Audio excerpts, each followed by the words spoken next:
أعوذ بالله من الشيطان الرجيم بسم الله الرحمن الرحيم والصلاة والسلام على رسول الله وعلى آله وصحبه أجمعين رب اشرح لي صدري ويسر لي أمري واحلل عقدة من لساني يفقهوا قولي.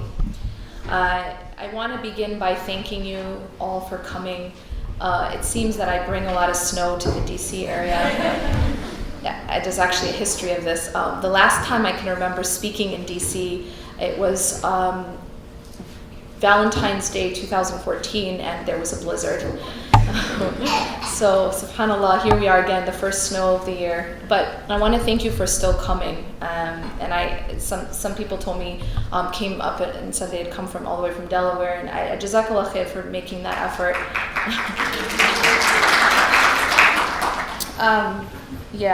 So I just want to begin by saying that I'm very happy to be here.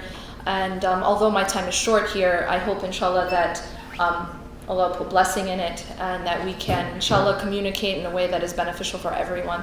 أعوذ بالله من الشيطان الرجيم بسم الله الرحمن الرحيم والصلاة والسلام على رسول الله وعلى آله وصحبه أجمعين رب اشرح لي صدري ويسر لي أمري واحلل عقدة من لساني يفقهوا قولي. There's a very beautiful quote by Ibn al-Qayyim, and this is a quote that I've really related to for many years of my life. And that's because I believe that we all go through struggle in life, and oftentimes we can't fully or properly diagnose the reason why we struggle so much and the reason why we are suffering. And from personal experience, I have learned that sometimes we continue to go through cycles or sort of repeated patterns in our struggles, and we can't necessarily break those patterns until we can understand and diagnose the problem properly. And when you diagnose the problem properly, only then can you start to solve it. And so that's the reason why I love this quote. I'm just going to read it. So Ibn al-Qayyim says, truly in the heart there is a void that cannot be removed except with the company of God. And in there is a sadness that cannot be removed except with the happiness of knowing God and being true to Him. And in there is an emptiness that cannot be filled except with the love for Him and by turning to Him and remembering Him often. And if a person were given all of the world and everything in it, it would not fill this emptiness. Now, that's basically the theme of what I want to speak about today. We go through a lot of struggle in life. Everyone has their jobs, their families, their friends, their school. I know there are many students. We have a lot of ups and downs in life, both, emotionally, financially, relationship, health issues.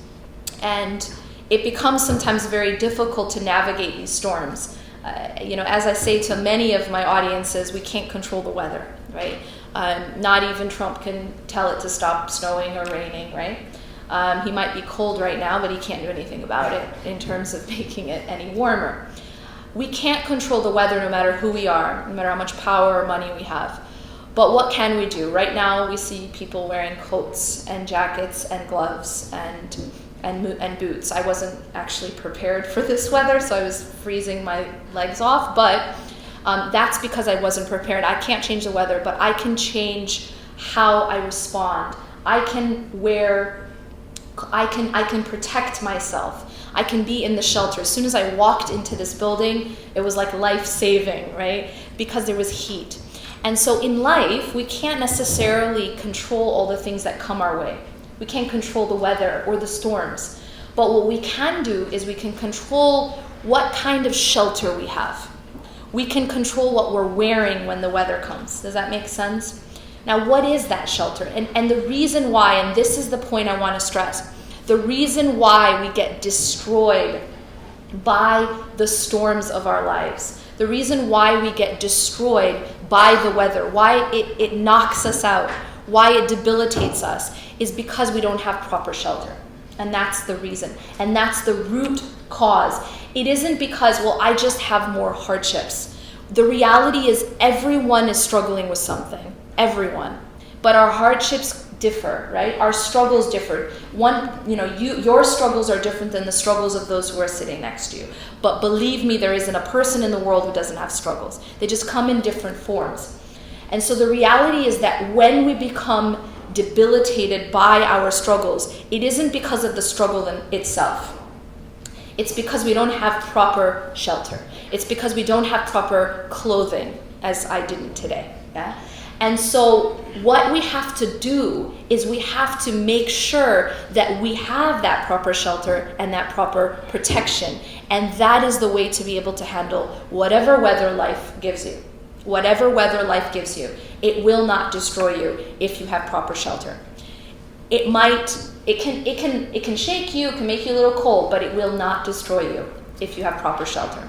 And so what I want to talk about today is, what is that proper shelter? What is it that I can do every single day of my life that's going to create a fortress around my heart and around my soul and around my life that can allow me to have that resilience in life? That's what I want to talk about. The Prophet ﷺ tells us in a very profound hadith. Now, a lot of times when people speak about Islam, and a lot of the narratives that we hear about Islam for a long time, growing up and maybe sometimes in our Sunday schools, has focused most of the time, a lot of the time, on the rules of Islam, right? You have the haram, the things that are forbidden, and you have the halal, the things that are allowed. And it has sort of been minimized to just a list. Islam has been minimized to just a list of do's and don'ts, of things we can eat, things we can't, things we can wear, things we can't, things we can do, things we can't. Now, while these things are important, these things are necessary, however, we've minimized Islam to just this. And there's a hadith of the Prophet ﷺ in which he tells us something very interesting. And some of you may have heard this hadith. And what I was amazed about is that I knew this hadith, but I knew it in a fragmented way. I learned it in a fragmented way. And I'll explain to you what I mean. The beginning of the hadith talks about halal and haram.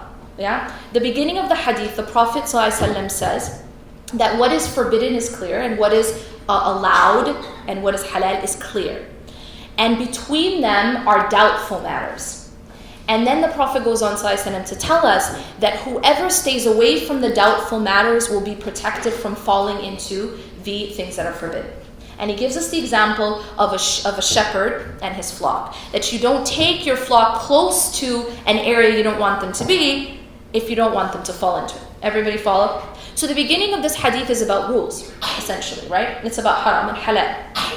But typically the discussion, or the understanding that I had, at least for most of my life, is that that's where the discussion ends. That we should stay away from doubtful matters. Everybody with me? But what's very interesting is that the hadith doesn't end there. The hadith continues. And it continues to say, إِنَّ فِي الْجَسَدِ مُضْغَةً. Indeed, in the body there's a lump of flesh. إِذَا صَلَحَتْ صَلَحَ الْجَسَدُ كُلُّهُ. If it is set right, then the entire body is set right. وَإِذَا فَسَدَتْ. And if it is corrupted, فَسَدَ الْجَسَدُ كُلُّهُ أَلَا وَهِيَ الْقَلْبُ. And if it is corrupted, then the entire body is corrupted.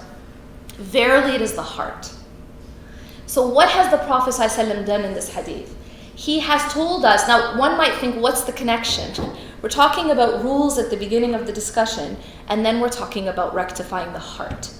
And that connection is what a lot of us have missed. And a lot of us have missed it, not at our own, maybe no fault of our own, but maybe the way that we've been taught. That there's been this disconnect in terms of Islam just being about rules. But what the Prophet ﷺ taught is this unified vision of Islam, where the heart is the master of our actions. The heart is the master of the body.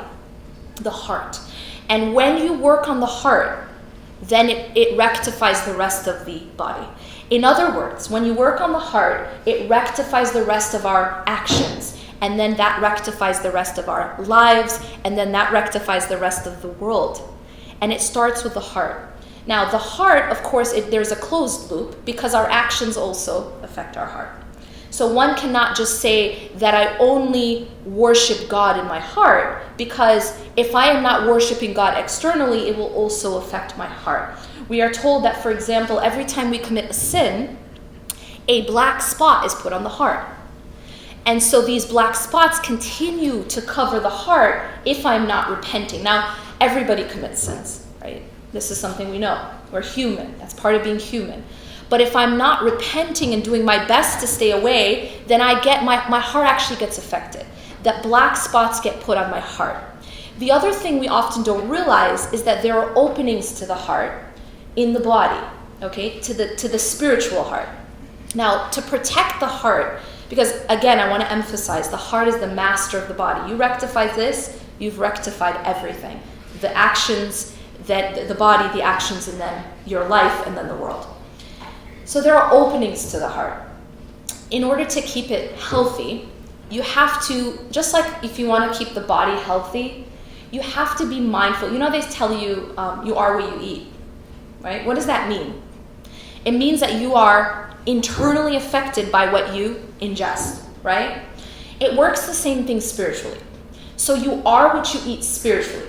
What you ingest, not in food, but in what you see, in what you hear, in what you read, in what you are exposed to, in what you talk about. All of these things are input into the heart, all right? It's like food that you're taking in, but it's spiritual food. And it is either toxic or it is healthy. You know, like they tell you, if you want to be healthy, you eat like an organic, raw diet, right? You eat like healthy food without pesticides and everything like that. Now, if you really want to hurt yourself, what do? You sip on poison. If you sip on poison, guess what's going to happen over time? You're going to kill yourself inside. Yes or no? So there is poisons for the heart as well. And so the problem here is that, now going back to my initial point, when we struggle in life, and I'm talking not the external struggles. Everyone has external struggles. I'm talking about when it kills us inside, right? Is everyone following? So we have the external weather, but when the external struggle actually kills us inside, it happens for a few reasons. And it will happen for the very same reason that your body can become sick inside. Number one is that you are not watching what you eat. If you don't watch what you eat physically, you become unhealthy inside. Spiritually, when you're not watching what you're watching, no one thought that was cool. I thought it was cool. When you're not watching what you're watching, when you're not guarding the gateways to the heart, your heart becomes sick. So one of the main gateways to the heart is the eyes. It's what you look at. Simple as that. You know, it's very interesting because in the Quran, you know, there's a lot of things that Allah subhanahu wa ta'ala gave us through the Prophet sallallahu alaihi wasallam. And there are some things He chose to give us directly through the Quran, His direct words. One of the things that that Allah subhanahu wa ta'ala, God, saw was important and crucial enough to give us in the Quran itself is the guarding of the eyes. Okay? We have a lot of things rules which have been given to us through the Prophet ﷺ. They're just as important. But this particular ruling was given to us in the Quran, in the words, in the unchanged eternal words of God. And that is the concept of guarding the eyes. Why do you think that is? It is so crucial to the health of the heart. That there is literally poison all around us. And whenever we don't guard our eyes, we sip on poison. And it affects the health of our hearts, what we look at. And of course, we live in a society where it becomes like very, very difficult to not constantly be sipping poison when it comes to the eyes. But this is a very important struggle, and a very important, for anyone who cares about the health of their heart, this has to be a fight that you take on.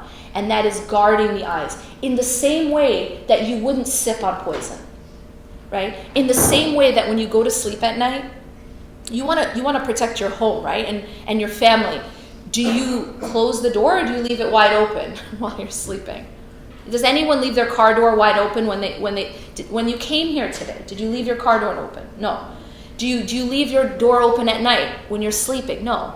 You not only do you close it, but what do? You lock it. Some people get security systems. And that's because you want to guard what's inside, right? So when you're not guarding the eyes, it's like leaving the door wide open while you're sleeping. And then you wonder why there was like vandalism and someone came in and stole everything and maybe burned your house down. And that's because you kept the door open. So these guards are extremely important to the health of the heart. The ears, same thing, what you listen to. And also what you speak about. So what you talk about, what you engage, also is input that goes to the heart. And so the input that you take in. Now, if you're looking at a body, now for you to, I just talked about health, right? But what about just keeping the body alive? What do we have to do to keep our body alive? What's the first thing that if we're deprived of, we will die? Oxygen. Wow. Okay, you don't have to be a doctor to know that, right? Oxygen. So spiritually, it's exactly the same thing. I want to emphasize something. The same creator that made the physical rules is the same creator who made the spiritual rules. God is one, and God made the seen and the unseen. And so the rules are the same. There are parallel rules in the seen world and the unseen world, in the spiritual and the physical. So if you actually study the physical world, you learn a lot about the spiritual world. Okay? And part of the physical world is that you need oxygen to stay alive, right? Some people are not that sure. Or you're just really focused and you're like, so you need oxygen, yeah? Okay. Okay. Same way, you need oxygen to keep your heart alive. And this is where we suffer. Now, there is a suffering and then there's a suffering, okay? Let me give you guys an analogy. If a person isn't breathing, that's it. They won't be able to survive, right? Now, if a person is at least breathing but eating junk food, are they going to be healthy? But are they going to be alive? Yes. So that's how it is spiritually. There are certain things spiritually that are like oxygen, okay? There's certain things that are like food. And there's certain things that are like organic raw diet. Then there's like vitamins and minerals, right? And then there's like poison. Everyone following? So I'm just going to break it down. Oxygen. Let's talk about that. The oxygen of the heart, spiritually, is the remembrance of God. More specifically, prayer. Let's just begin with that. Salah. See, when the Prophet ﷺ told us that the first thing we're asked about on the Day of Judgment is prayer. This is the oxygen of the heart. If a person is not praying or praying and not praying 5 times at the minimum, because this is the fard, when we've been given this obligation, it's because it's oxygen. Anything that has been given to us as an obligation, it's because we actually can't live without it. Does that make sense? If there's something that's given to us by God as just like extra, then it means it's like vitamins and minerals. It'll be healthy for us. But obligations are oxygen. And the first obligation we're asked about is prayer. And that's because it keeps the heart alive. Without prayer, the heart dies. And there really is no other way to explain it. The heart doesn't just become sick, it actually dies. And that's just like the body without oxygen. So prayer is the first thing. Okay. The other type of oxygen that the body needs is remembering God. Now, remembering God often is like medicine for the heart. Now, this is what Ibn al-Qayyim is talking about. So whenever I talk to audiences, I usually leave them with a prescription. And that prescription is something that you can take home and do. Because right now we're talking about concepts. And concepts don't necessarily change people. Like I could be up here and I could be talking to you about fitness, right? And I could talk to you about fitness until tomorrow. Has anyone gotten fit by just sitting and listening to me talk about fitness? I wish, right? Yeah. Anyway, so lectures about fitness would become really popular on YouTube. You actually have to go and do something, right? You have to apply it for it to work. And it's the same thing with everything I'm saying. If you want to talk about spiritual health, if you want to talk about protecting yourself against the weather of life, you actually have to go home and do it. I can talk to you about building a home, right? But unless you go and you actually build, you're not going to have protection. So this is the prescription that you take home and it works, but only if you do it. As simple as that. You have to actually practice it. So 3 things. The first is what I've just said, which is the salah. The prayer is the oxygen of the heart. The second part of this prescription, and I give this because it is life-saving, and I'm telling you from experience, it saved my life, like literally saved my life. And when I say saved my life, I mean emotionally, psychologically, I mean my relationships, it saved my relationships. And so this is something that when you do, you see. And that is that you get your phone and you download an app called My Dua. It's spelled M-Y-D as in David, U-A-A. So there's 2 A's. My Dua. It's like the best 99 cents you'll ever spend. And I don't get a cut. My Dua, right? So you download it, and what you do is this. What this app is it's a collection of what the Prophet, peace be upon him, used to say throughout his day. This might seem like, it's like not that important. It's very important. And you only know it if you do it. So you'll have to just take my word for it until you do it, and then you recognize that it is life-changing. But basically, there's a few supplications in there that you can't live without in your day. Like it will become a necessity of your day. The first is the morning supplications. That after you pray Fajr, you open up your app, and there's like on the side, there's like a picture of a moon and a sun. Click on that. And it'll give you the morning supplications. When you read through those, there's a lot. I think about 25. So what you'll do is you'll do it once, you'll spend an hour, and you'll say, I'm never going to do it again. Right? That's the reality. So right now I'm going to prevent that from happening, inshallah, by telling you that there's this little thing called a star in the app at the top corner. You click on the star, and what that does is it makes your own little list. And you can make it as short as you want, because the reality is that even if you do a small amount, but you do it consistently, it has dramatic effects spiritually. I mean, it's the same thing with the physical sense, right? If you work out for 5 hours at the gym one day, but then you don't go again for months, it's not going to work. But if you go for 30 minutes consistently, it will, right? Yeah, okay. I'm just making sure because I don't know that much. But the reality is that even if it's a small amount, so you star it, and then after that, when you open your app and you press your star, it'll just be your personal list. 15 minutes, 10 minutes, whatever you can do. You know, you guys do a lot of commuting, right? You spend a lot of time on public transport, right? Am I in the right city? Yeah, okay. In California, you're stuck in traffic, but unfortunately you're driving, so you can't really use your phone. But if you're in public transport, you can, yeah? So you do this in the morning, and then you do it again in the evening after Asr or before Maghrib, right? So at sunset. And then before you sleep. Okay, so everybody with me? You think I'm just giving you stuff, but I'm giving you gold here, all right? I swear to you, I'm giving you gold. So you do that, and then there's little ones that you can memorize. Basically, when you leave the house, there's a small supplication you say, and you're protected until you come back. I think that's a pretty good deal. You say something that takes 2 seconds, and you're protected, right? There's ones before you eat, when you finish eating, little ones like that. But the main ones I've just given you, morning, evening, and before you sleep. Okay, the last of this prescription is the Quran. Here's the thing. God has given us a direct connection to Him, and it's His direct words. We need to be connected to that. Even if it's just a verse a day, and you read it, and you read translation, and you reflect on it, it will change your life. This is all food. This is all oxygen for your heart and your soul. So what I've just given you are 3 things.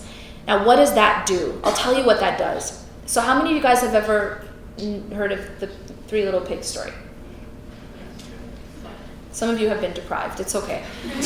I ask guys, I was like, have you heard of the 3 Little Pigs? And like 3 people. I'm like, you guys, what kind of childhood did you have? So the 3 Little Pigs is like, there's a really lazy pig, doesn't want to do anything. So he makes his house out of straw.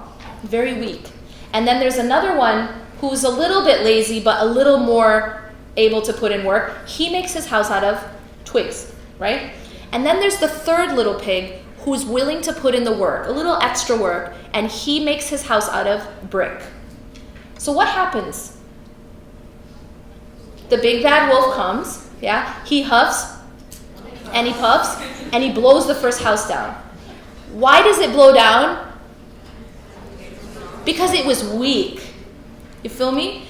The second one, he huffs, and he puffs, and he blows that house down. Okay, now what happens to the 3rd house? He huffs, And he puffs, and he cannot blow it down. All right, what am I talking about? Here's what I'm talking about. Life's going to send you big bad wolves. Anyone? Okay. Sometimes they're political, sometimes they're in office. Yeah. Sometimes they are financial big bad wolves. Sometimes they're spiritual. Sometimes they're psychological. Sometimes emotional. Sometimes relationship, health. All different kinds of things will come and huff and puff. But whether or not you become destroyed is based on how strong your house is. And how strong your house is based on the work you put in.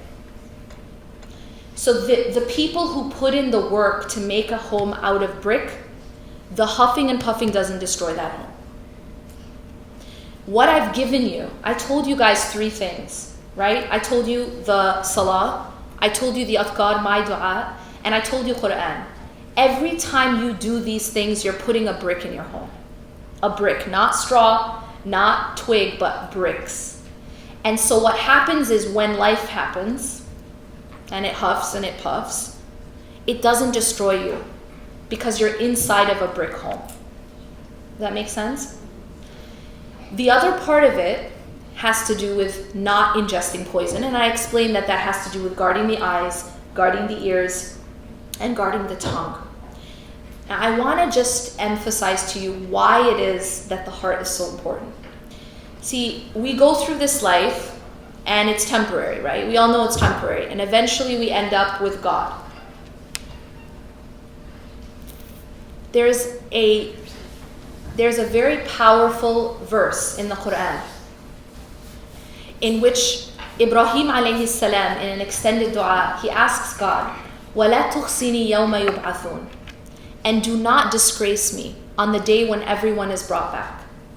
يَوْمَ لَا يَنْفَعُ مَالٌ وَلَا بَنُونَ إِلَّا مَنْ أَتَى اللَّهَ بِقَلْبٍ سَلِيمٍ. The day when nothing will benefit anyone of wealth or children.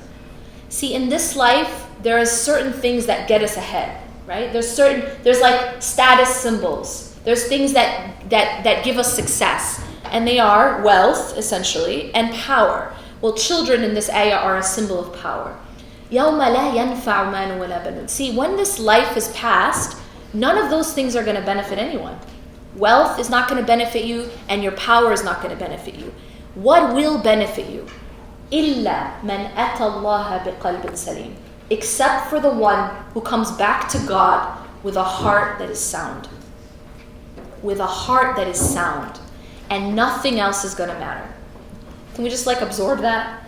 And the reason why it's important to absorb that is this is ultimate success or ultimate failure. It's not like one exam you took in school and you failed, right?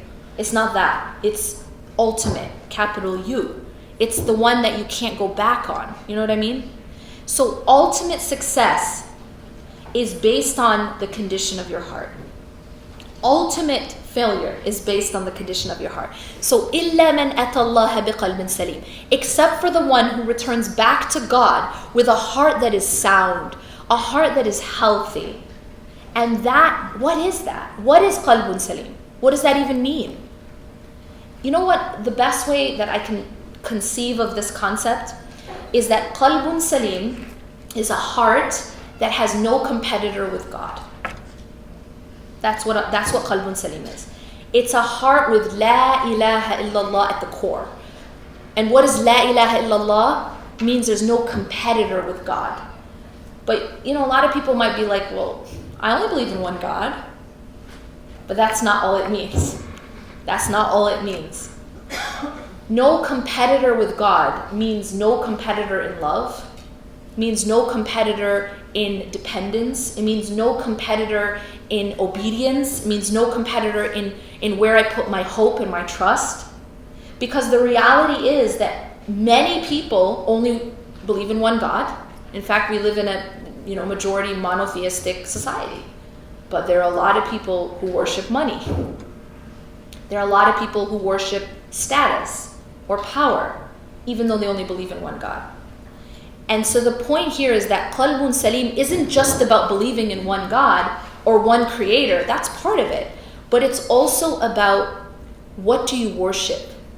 And worship doesn't just mean prayer. Worship is what you put at the center of your life. Everyone worships something, even atheists.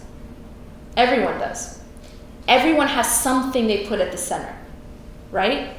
But it just differs for each person. Some people, they take their desires and put that at the center. What does that look like? It looks like, Allah subhanahu wa ta'ala says, do you see the one who takes his hawa as his ilah?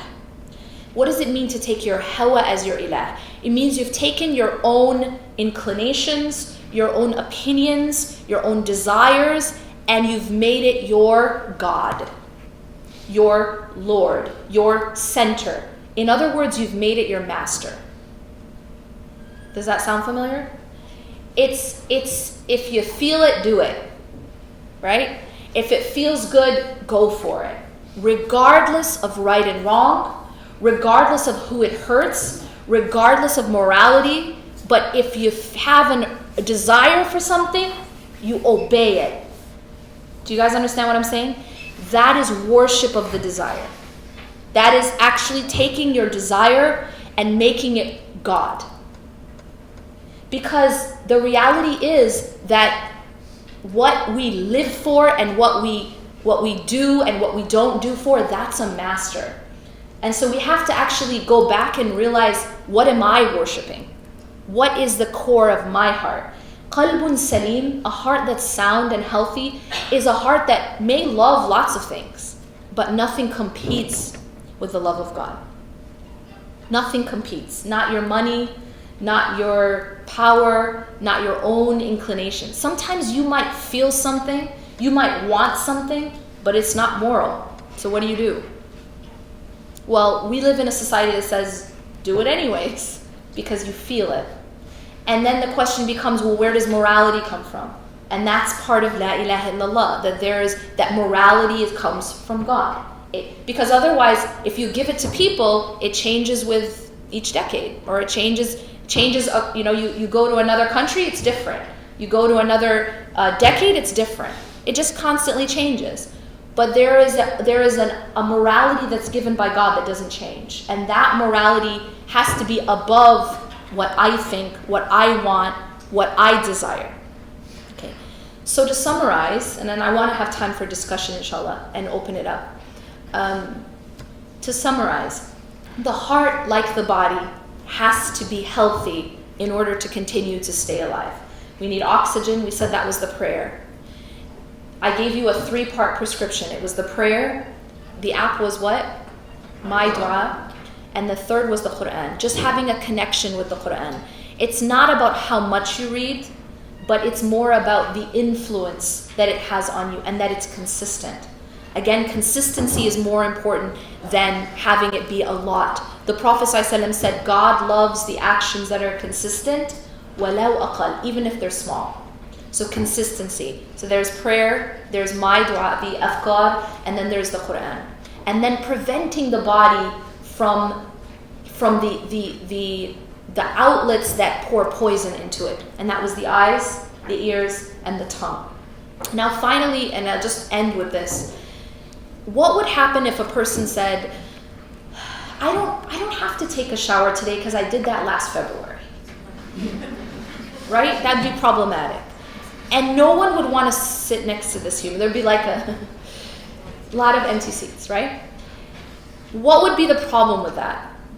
Is that, yes, maybe that person took a shower in February, but the thing about dirt is that it constantly needs to be cleaned, right? It's not something you do once. And it happens spiritually as well. Our hearts get covered with dirt. And you know what causes that? Our sins. Because we are human. We're sinning all the time. Sometimes we don't mean to even, but we are human, right? And so we have to constantly clean that. A person who isn't consistently cleaning themselves of sin is like a person who isn't consistently taking a bath or a shower. What cleans the heart of sin? It's repentance, istighfar. And so istighfar is also something that is essential to keeping the body, the heart healthy, and it has to be consistent.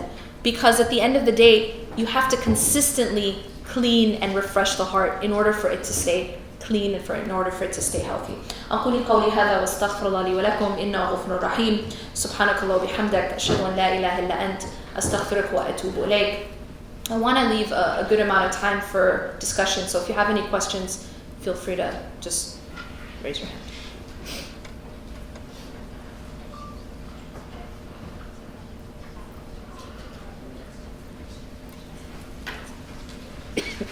I think they're bringing you a mic.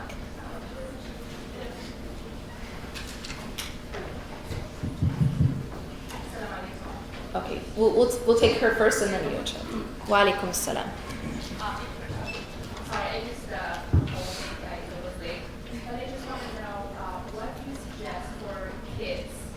I'm not going to say especially a lot of their different ages, but what to do to give them that path of having that strong faith all the time. You know, sometimes we have a little bit lazy, we don't want to pray, we keep pushing and pushing and pushing. What to do to make sure that always what can we do as parents to make sure that they will make each other without us keeping behind it all the time? Okay, well, that's a great question. So first principle to sort of establish is that إِنَّكَ لَا تَهْدِي مَنْ أَحْبَبْتَ وَلَكِنَّ اللَّهَ يَهْدِي مَنْ يَشَاءُ. That indeed you do not guide whom you love, but God guides whom He wills. So the first thing is to realize that essentially guidance comes from God, and it's not, I don't guide anyone. Now, having said that, I'm still held responsible for doing my best. And my children have a right upon me that I teach them. That's their right, okay? Now, what's the best way? This goes now back to, I think, what we've maybe done wrong is that we have, as I said earlier, we've minimized Islam to a list of rules.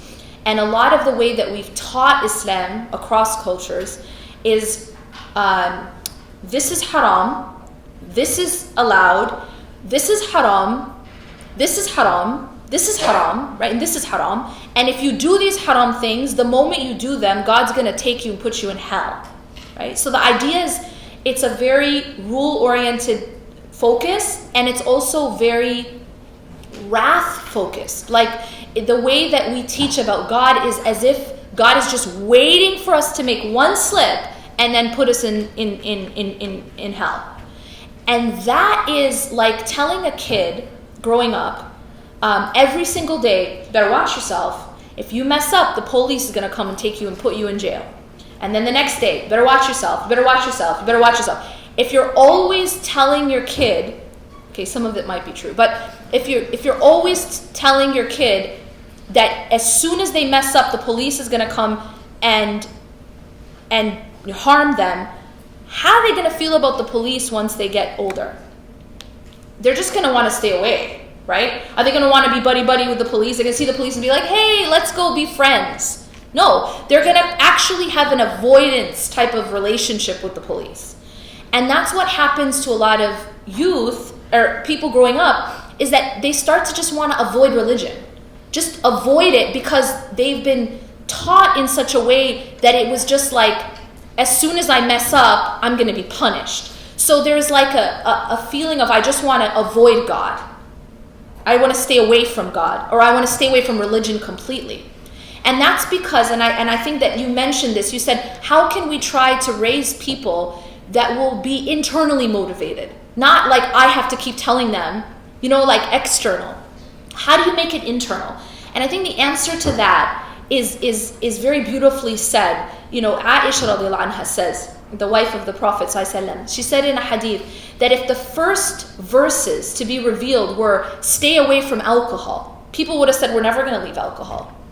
If the first verses in the Quran were do not commit fornication or external relations outside of marriage, people would have said we're never going to give that up. But the first verses weren't about those rules. The first verses were about building a deep love and connection and attachment to God, and a fear of displeasing Him out of that connection and that love and that attachment. So the core, the foundation has to be love of God, attachment to God. You have to make a relationship with Allah. And when you have a relationship with Allah, then the rules become easier. Remember the hadith where the Prophet ﷺ said, in the body there's a lump of flesh? See, if you rectify the heart and the heart's relationship with God, then it becomes, when the rules came, so guess what happened? So the first verses weren't give up alcohol, give up interest, put on hijab, don't commit fornication. That didn't come at the beginning. It came later on, after the people had already built that love and that attachment with their Creator. Then those rules came later, and guess what the response was? Sami'na wa ata'na. We hear and we obey. When you love someone, they say jump, you say how high. When you love someone. But when you don't even know them, okay, complete stranger comes and says jump. Right? Or someone that you actually really just been like the police. The point is, what's your relationship with the person saying jump? Do you get what I'm saying? If your relationship with the person saying jump is a deep love and a deep attachment, then they say jump, you say how high. But if you don't have a relationship with them and they're a complete stranger, you say why? What should I? Right? And that's a lot of people's feeling about religion. Like, why? Why? Well, because it's like a stranger telling them. God is a stranger. God is either a stranger or, a drill sergeant or a'udhu billah, or like the police who's just waiting for them to mess up so they can throw them in jail. But that's not who God actually is. And so it's really about going back and knowing who Allah is and building that connection to Him and teaching your children that. A really good way to do that is through gratitude. Of teaching, like showing your children, or basically for us too, to realize all that God has given us and how much He loves us and how much mercy He has. And the practice of gratitude is one of the best ways to build that bond. Just like with a human being, the more you are grateful, the more you're going to feel closer to that person, the more you appreciate them. So that's very, very important. So you have that foundation, and then it becomes more internally motivated following the rules, because you actually have your own personal relationship with God. It's not my mom told me. I'm Muslim because it's on my passport, But it's that you yourself have built that relationship. And relationships don't get built overnight. They get built by the daily things that you do. And it's, interestingly enough, you'll notice that it's the small, consistent things, just like with human relationships. In human relationships, you'll find that it's the small, consistent things that build a bond. And it's the same thing with God. It's those small things that you're doing every single day that I mentioned already that build that bond. You had a question. Assalamualaikum. Waalaikum salam. So I have a question in regards to travel prayers.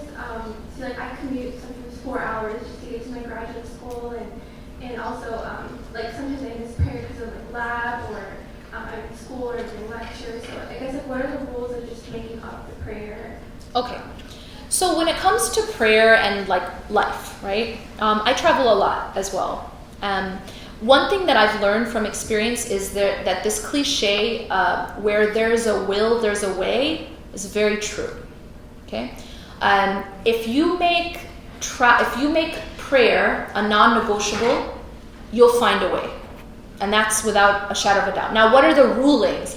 Well, when you're traveling, majority say that you can combine prayers and shorten. Okay, depending on which school you follow, but majority say you can combine and shorten. Some say you can just shorten and not combine. But if you can combine, then that gives you a bigger window. And there really is no reason that you can't pray. If you're taking an exam and you need to go to the bathroom, it could be the MCATs, it could be the LSAT, it could be anything. But the reality is that it's just that's a non-negotiable. I'm sorry. You're in a meeting, you're in a lecture. And the professor might get annoyed, but guess what? You don't really care because you need to go to the bathroom. Do you understand what I'm saying? If you're sleeping and it's 5 a.m., sounding like you get what I'm saying? It's 5 a.m. In other words, Fajr time. And you really need to go to the bathroom. Are you going to get out of bed? Yeah, you are, right? You're not going to take care of your business in bed since you were 5 or however, hopefully. Because you're just lazy or because you're just tired. You could have just slept. You could be so exhausted. You could be so comfortable, but you're still going to get up and you're going to use the bathroom. So the reality is that we already understand this concept of where there's a will, there's a way when it comes to physical needs. Simple as that. I think we can take a few more. Yes, you can speak loudly. You mentioned before that to have a sound heart, you can't have any competitors with Allah. But what if you have like desires like to pursue your passion? Where do you draw the line between doing whatever you have to do to pursue your passion and like having like, you know, a lot like, do you get what I'm saying? Yes, I'll repeat your question and then, yes, I get what you're saying. So she's saying that I said that a sound heart is one that doesn't have a competitor with God. But what about if like you want to pursue your passion and like in a career, for example, and you want to do whatever you need to do to get there, right? And where do you draw the line? Okay, great question. So again, it comes down to what's number one, all right? If you can have God as number one and still pursue your passion, as long as at no point does it contradict. When you get to a crossroads where there's a contradiction now, right? Pursuing your passion involves doing something haram, for example, whatever that happens to be. That's where you have to make a choice, and you will always choose what you love most. That's where the thing that's actually your ilah is going to take precedence. Does that make sense? And so what it means is it doesn't mean you can't love things. It doesn't mean you can't pursue things. It just means that when you get to a point where there's a conflict, or when it comes to what is number one. Does that make sense? And there's going to be times where there's conflict. And that's really the essence of tests, isn't it? We're told that we're going to be tested. What does that mean? This is the example of a test where you're going to face a conflict. Okay, in order to get this thing in my career, I'm being asked to do something immoral. And that's when you go back and you have to go back to your principles. Yes? Is there anything you recommend to be consistent? Okay. It's a big struggle. Consistency, yes. Because you get into these cycles when you do something, you become very religious, you start praying. Yeah, and then you fall off the wagon. Yeah. So she's asking about how to stay consistent. Because sometimes you go through phases where you're like, you're on a spiritual high and then you go down. Okay, great question. There's actually a chapter in Reclaim Your Heart about this. It's called Awakening. And it's about the spiritual high and then how do you avoid this like roller coaster. Okay, so these ups and downs in faith are normal. And that's something people have to realize. The Prophet ﷺ said that Iman, or faith, rises and falls. It rises and falls. And what happened was actually, the incident was that Abu Bakr and another companion came to the Prophet ﷺ and they were really like disturbed and they said, we've become hypocrites. And the Prophet asked him ﷺ, why are you saying this? And the reason is, they said, because when we're with you, in your presence, we feel our iman is so high, it's as if we see heaven and hell with our eyes. But then when we go back to our families, it's not the same. Okay, so they're having that concern. Do you know what the Prophet ﷺ says to them? He says, if you had the same level of faith as all the time as when you're with me and when you're not, then the angels would shake hands with you in the streets. Meaning you wouldn't be human, you'd be an angel. So he explains that Iman rises and falls. Now, how can you navigate that? That's the question. So there's a certain level of rising and falling of Iman that's part of being human. But there's a difference between this and this. You know what I'm saying? Crash and burn. So what you can do is you can't prevent slight rises and falls, because that's part of, sorry, I'm just so animated. It's part of being human. But you can prevent crash and burn. This thing where I'm at the top of the world and then I'm just like down, down, down, down, and it just doesn't stop going down, right? I'll tell you how you prevent that. It is by picking your battles. In a sense, basically you pick non-negotiables. Non-negotiables, meaning I do this like I breathe, regardless of how I'm feeling, regardless of where I am, regardless of what's happened, regardless of how upset I am, how poor I am, how rich I am. There has to be certain non-negotiables. As human beings, does anyone say, I'm having a bad day, so I'll breathe tomorrow? Or I'm really busy studying for an exam, so I'll breathe next week. Why do we not do that as human beings? Basic things we have to do, it doesn't matter. It doesn't matter what kind of day you're having, you're gonna breathe. It doesn't matter how much money you have that day, you're gonna breathe. It doesn't matter who you got in a fight with, it doesn't matter what you're studying for, you just have to breathe. And so what it is that you have to, within yourself, make these non-negotiables. I'm not telling you you're gonna read a juz a day every single day. Like, I'm not telling you you even need to do that to stay alive, but there are things you have to do to stay alive. And I gave you them. I actually gave them to you. They are your salah. Like prayer, and I'm not up here saying it out of a concept. I'll tell you, my life is like insane. Okay, like capital I. It's actually insane. Like if I told you about my life, you'd be like, no, that's not real. Okay? But the only way I can survive my life, right? Like, you know what? Crazy stuff comes my way. I'm just in various different reasons. Okay? But the only way I can survive is that these are like, no matter how I'm feeling, no matter what's been thrown at me, I have to be consistent in these things, and that's what's kept me alive. That's it. That's it.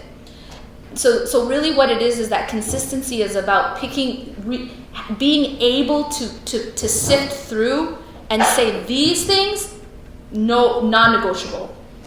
And that's what I've tried to do today, is give them to you. Like, here guys, in a platter. Here, I narrowed it down, I boiled it down after like a lot of trial and error from my own life, and I'm like, here it is. This is it. And it doesn't take that long. It's not actually a lot of work, because I'm pretty lazy myself, to be honest. I'll look, and even in school, like I'm a maximizer, so here's what I would do, right? Like my mom is a completely different personality. She will just like work and read every single thing and like put in a million zillion hours. Me, I'll look for the quickest way to just get it done and to do the best I can. But I will always look for the shortcut in everything, to have the least amount of effort to get the most result. That's just how I am. That's how I think about everything. So I'm a very that's the type of person I am. So that's what I've done for you right now. Trust me, I've narrowed it down. It doesn't take that long. To pray 5 times a day and to do the 3 things I said, literally if you add it all up together, probably the entire day they'll probably take like 40 minutes of your day. To pray 5 times a day plus do the 𝐻𝐿, that's like 40 minutes out of the entire day. So it's actually not a lot, but I'm telling you that the effect is a lot. Does that make sense? And if you make it a non-negotiable regardless of what's happening in your life, then you'll prevent that crash and burn from happening. Yes, you might have ups and downs, but it won't be the abyss. It actually becomes like a protection from going into the abyss. Yes. Yeah. You. So, my question is, I think that in the mundane, on a regular basis, right, you're inundated with information that is affecting your heart, right? Yeah. And that information can be both negative, so you're on your Snapchat story, you're on BuzzFeed, you see whatever articles, and that's negatively affecting your heart, right? But you also see information or see images that are also very unsettling, right? So you hear from the Morgan and the state of refugees, and you're just like, where do in this mundane, I can't even be in the neutral, right? I'm in this place that takes me somewhere else that I have, a lot of times you feel like you don't have control of. Yeah. As opposed to, you can put yourself in a bubble. So what is it that you do with this reality that your heart is constantly being unsettled? Yeah. Even in the mundane. Okay, yeah, great question. Okay, I'm glad you bring that up. Here's the situation we live in right now. I I believe that we live in a sort of unnatural place where we have an unnatural access to information. Like, see, at the time of the Prophet ﷺ, they would only know about maybe what's happening down the street, across the desert. But we live now in a time that if someone falls off of a balcony in, I don't know, Chad, in Africa, we can know about it. We have access to everything anytime. I think it's too much, okay? It's actually too much for the human being to process. So you actually have to manage it. Really. If we open ourselves up to every horrible thing that is happening in the world at any point in time, it's too much. Honestly, it's just actually more than the human psyche can cope with.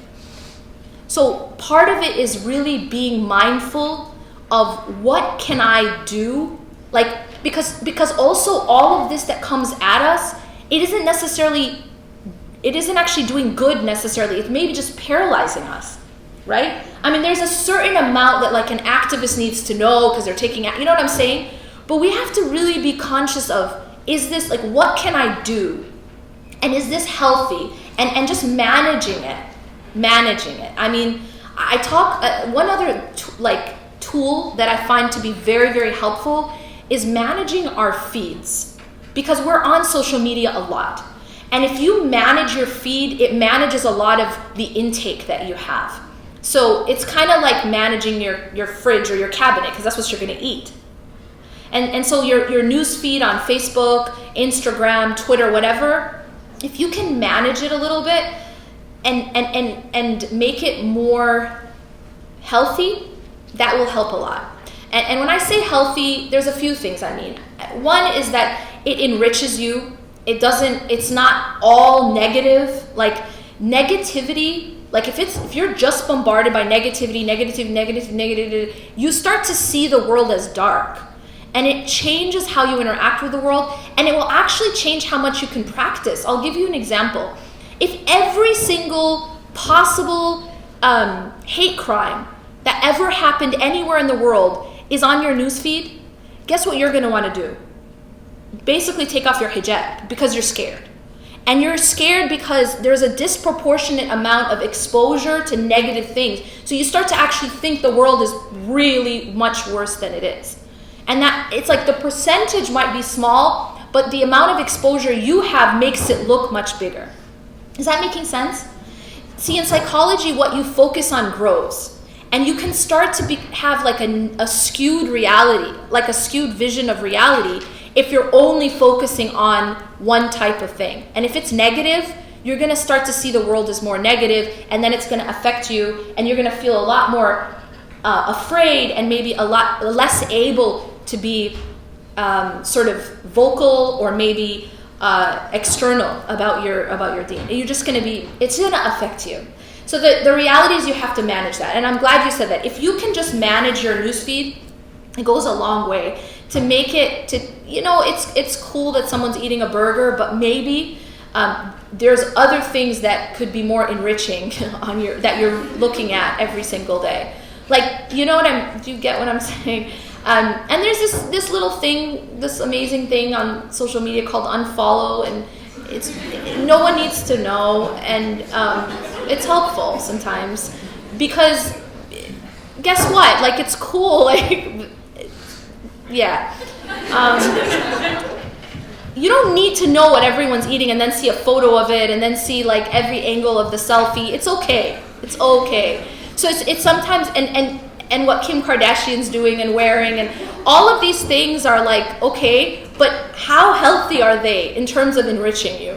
Just think about it. Before you eat something, you ask, how healthy is this? Yeah? And this is what you're eating every single day. It's what you're following. You know what I mean? It's like, and how much time do we spend on it? Like a lot. More than the 40 minutes that I mentioned, per day. So just think about it. Yeah? I think I have time for one more question. Oh, man.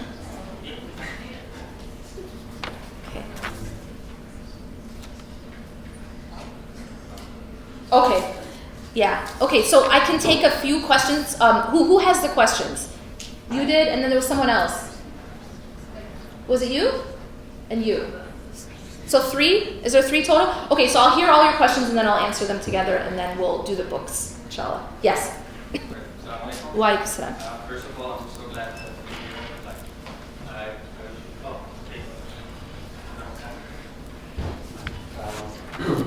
here. You hear me? Yes. Okay. So by mentioning how to be connected to God and to make your heart more healthier. So this is on I see it on the personal side, as Allah says also, واصبر نفسك مع الذين يدعون ربهم غداة وعشيا. Like the people we surround, as they say, you are the average of the people, like he said, what you surround yourself with. I found it here really difficult, to be honest with you. So as I came from Egypt, I have been here for almost 2 years. So I found it's really difficult. So one part which is you need to be surrounded with people, really good people. So in order to have a mentor, you know. So in order to have, you want to ask about your lifestyle, am I doing the right thing or not, you know? This is one part. So the second part also, which is how to be influenced. If you have foreign people, have to represent your religion in a good way. Right. So what do you suggest for something like that? So for having good company. I really understand. When I do my 5 prayers, when I do the morning zikr, the Nisa zikr, and also before sleeping, and when I go, this affects me very well, and I feel it inside so good. But also, when you go outside the house, when you deal with people, when you need all of this stuff, what do you suggest? Okay, that's a very good point. So I'll take the other questions and then I'll just answer them. Who else had a question? Yes.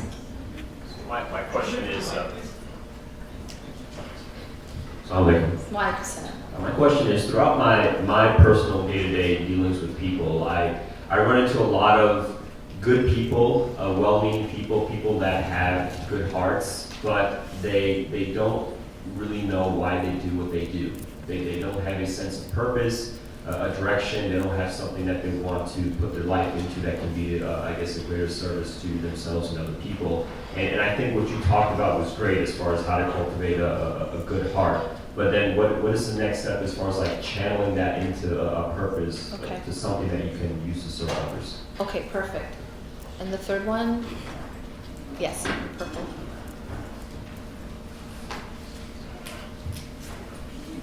Hi. So I had a question about, I know you were talking about the environment, and a lot of times we take in a lot of the negative, whether it's listening to something or walking something as well. But what exactly would you do in a situation where it might even be your job or a family member or being a part of that environment and trying to escape it, in which you feel like you can? Okay. So that's... Hello, I just wanted to ask if there's a clear distinction between spiritual and mental health.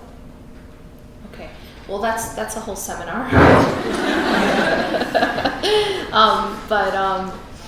Okay, I'll do my best. Bismillah. So there was 2 questions about environment and about company. That's a very, very important aspect, and typically I include that in my formula. And that is, the Prophet ﷺ said that, for example, al-maru ala dini khalili, that the person is on the same deen, the same way as their closest friend.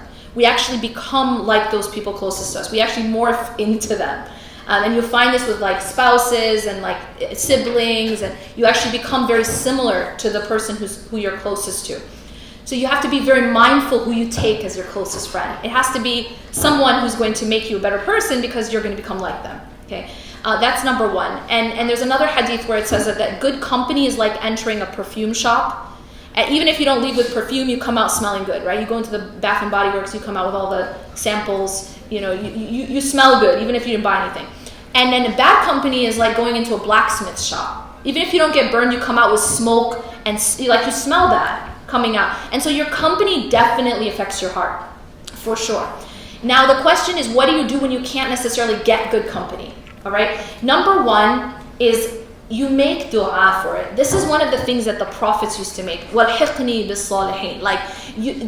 The prophets used to ask for good company. So what about us? You know what I'm saying? It should be something we make dua for, that ask Allah for good company, righteous companionship, like righteous spouses. We ask for that in the Quran. There's a dua. رَبَّنَا هَبْ لَنَا مِنْ أَزْوَاجِنَا وَذُرِّيَّاتِنَا قُرَّةَ أَعْيُنٍ. That you're asking to make your spouses the coolness of the eyes, your good company, something ask Allah. That's a gift given by Allah. Ask Him for it.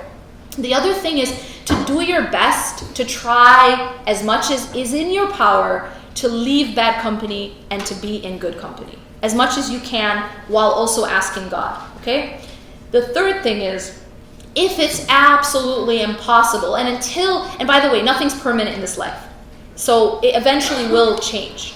But for the time being of when you can't say find good company or you can't avoid bad company, by the way, it's better to be alone than in bad company. Yeah, it's better to be alone. It's better not to drink anything than to drink poison. Okay, but say that, like you said, it's your livelihood. Whatever reason, you could just say you can't avoid it. The prescription I gave you will help protect you from its effect. So, say a person who has to work in a plant where there's radiation. What do? They can't avoid it. So what do? They put on gear. They put on protection. And so that's kind of what it is. The dhikr itself, the adhkar itself, is a shield, and it will help protect you from the effects of that radiation of being in bad company. Okay. You asked about directing that into like helping others and serving others. How can you direct? Say you're individually, like maybe you're practicing these things spiritually, but how do you then direct it to help society and help others? I'm a big advocate of that. That's something also that I spend a lot of time talking about service and how Islam is about service, essentially. And the Prophet ﷺ said that the most beloved action to God is to help others, to serve others, to aid others. He even said that I prefer to go to help my brother or sister, to help someone in need, than to be in i'tikaf, is seclusion in this masjid for a month. And he's pointing at Masjid al-Nabawi, right, in Medina. So this is a huge part of our deen. Question is how? I'm also a big advocate of istikhara. Istikhara isn't just something that you pray the night before your wedding. But istikhara is like this amazing gift that God gave us. We need to use it for career choices. We need to use it for choosing our major. We need to use it for, you're making a decision of where to move. Istikhara is asking, it's a gift. So asking God to direct you in the best way and praying istikhara about how can I serve God through serving people in the best way. That's something you should ask Allah.